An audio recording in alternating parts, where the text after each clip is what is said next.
सबसे पहले तो भारतीय जनता पार्टी के लोगों को जीत मिली है, उन्हें बधाई। और आशा करता हूं कि जो जनादेश दिल्ली की जनता ने उन्हें दिया है उसकी वो प्रतिपूर्ति करेंगे। और वे सब आम आदमी पार्टी के लाखों करोड़ों कार्यकर्ता जो अन्ना आंदोलन से आए, जिनके बहुत ही निश्चल, निष्पाप और बड़े भारत की राजनीति को बदलने के सपने की हत्या एक निर्लज्ज, नीच, मित्रहंता, आत्ममुग्ध और चरित्रहीन व्यक्ति ने की, उसके प्रति तो क्या संवेदना। दिल्ली को उससे मुक्ति मिली। और मैं ये जानता हूँ कि अब जो आम आदमी पार्टी में लोग बच गए थे सत्ता के लोभ में, लालच में, पदों के लिए, उस पैसे के चक्कर में, वे सब भी अब वापस जाएंगे, लौटेंगे, कुछ अपने व्यवसायों में लौटेंगे, कुछ पार्टियों में चले जाएंगे। और पतन यहाँ से प्रारंभ हुआ है उन लोगों का।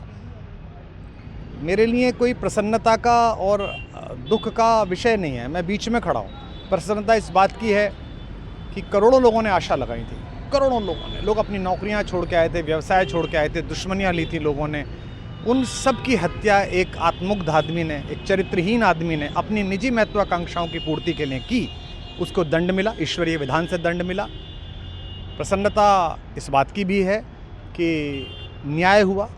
आज जब कहना नहीं चाहिए, लेकिन आज टीवी पर जब जंगपुरा का निर्णय आया और सामने दिखाई दिया कि मनीष हार गया, तो सदा तटस्थ रहने वाली और राजनीति से विरत रहने वाली मेरी पत्नी जो है, उसकी आंख में आंसू आ गए, वो रोने लगी।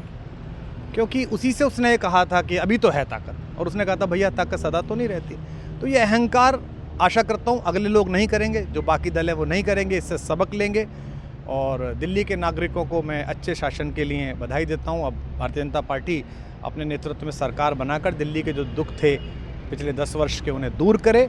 और आम आदमी पार्टी के समस्त कार्यकर्ताओं को कहता हूं कि आपने जिस किसी भी लोभ लालच में, सब कुछ जानते हुए एक ऐसे व्यक्ति के समर्थन में काम किया जिसने अपने मित्रों की पीठ में झुरा घोंपा, गुरु को धोखा दिया, अपने साथ कंधे से कंधा मिला के लड़ने वाली महिलाओं को अपने घर ला के पिटवाया, अपनी निजी सुख और साधन के लिए जनता का पैसा खर्च किया, अब उससे आशा लगानी छोड़ें।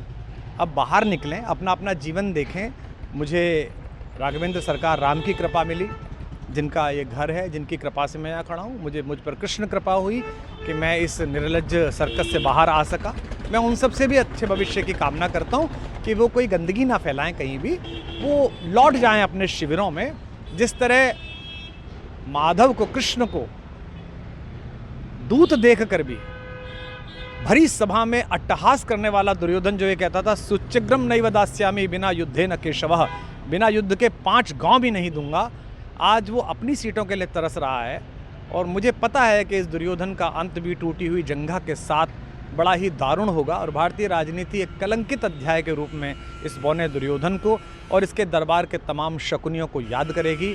मैं उनकी मुक्ति की कामना करता हूं कि ईश्वर उन्हें इस दुख से बाहर निकाले। और समस्त लोगों को बधाई देता हूं कि चलिए अंततः न्याय हुआ।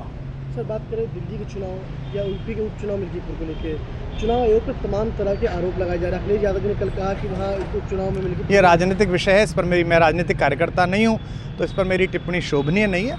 वो आपस में सब जाने। लेकिन दिल्ली के चुनावों को लेकर एक मिश्रित प्रतिक्रिया है। दुख है कि अन्ना आंदोलन से एक ऊर्जा जो पैदा हुई थी, जिससे देश में एक सकारात्मक बदलाव हो सकता था, एक वैकल्पिक राजनीति हो सकती थी, उसकी हत्या एक अहंकारी आदमी ने, एक आत्ममुग्ध और असुरक्षित आदमी ने कर दी।